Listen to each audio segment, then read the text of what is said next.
Welcome to my channel. শের কবিতা কবিগুরু রবীন্দ্রনাথ ঠাকুরের পূজারিণী।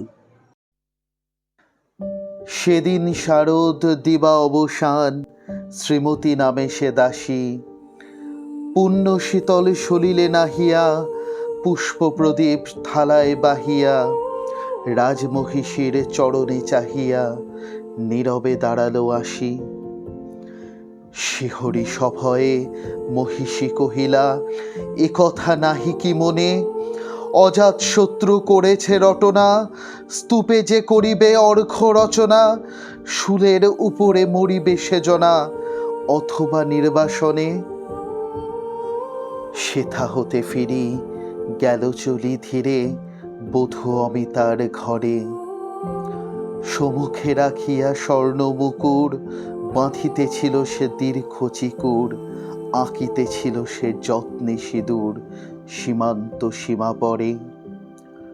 শ্রীমতীর হেরি বাঁকি গেল রেখা, কাঁপে গেল তার হাত, কহিল অবোধ কি সাহস বলে, এনেছিস পূজা, এখনই যা চলে।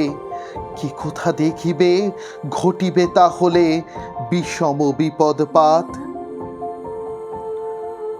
অস্তরবীর রশ্মি আভায় খোলা জানালার ধারে, কুমারী শুক্লা বসি একাকিনী, পড়িতে নিরত কাব্য কাহিনী, চমকি উঠিল শুনি কিঙ্কিনী, চাহিয়া দেখিল দ্বারে।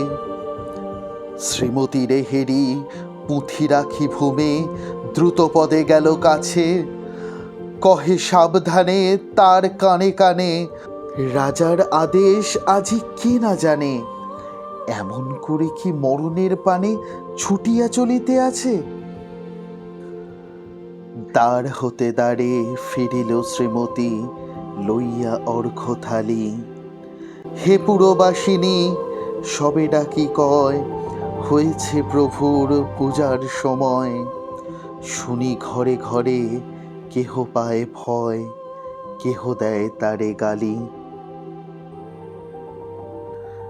দিবসের শেষ আলোক মিলালো নগর সৌধ পারে, পথ জনহীন আধারে বিলীন, কলকোলাহল হয়ে এলো ক্ষীণ। আরতি ঘণ্টা ধলিল প্রাচীন রাজ দেবালয় ঘরে। শারদনিশির স্বচ্ছ তিমিরে তারা অগণ্য জলে, সিংহদুয়ারে বাজিল বিষান, বন্দিরা ধরে সন্ধ্যার তান। মন্ত্রণা সভা হলো সমাধান, দাড়ি ফুকারিয়া বলে। এমন সময় হেরিলা চমকে প্রাসাদে প্রহরী যত, রাজার বিজন কানন মাঝারে, স্তূপ পদমূলে গহন আধারে, জ্বলিতেছে কেন যেন সারে সারে প্রদীপমালার মতো। মুক্ত কৃপানে পুররক্ষক তখনই ছুটিয়া আসি, শুধল কে তুই ওরে দুর্মতি, মরিবার তরে করিস আরতি। মধুর কণ্ঠে শুনিল, শ্রীমতী আমি বুদ্ধের দাসী। সেদিন শুভ্র পাষাণ ফলকে পড়িল রক্ত লিখা, সেদিনে শারদ স্বচ্ছ নিশীতে, প্রাসাদ কাননে নীরবে নিভৃতে, স্তূপ পদমূলে নিবিল চকিতে শেষ আরতির শিখা।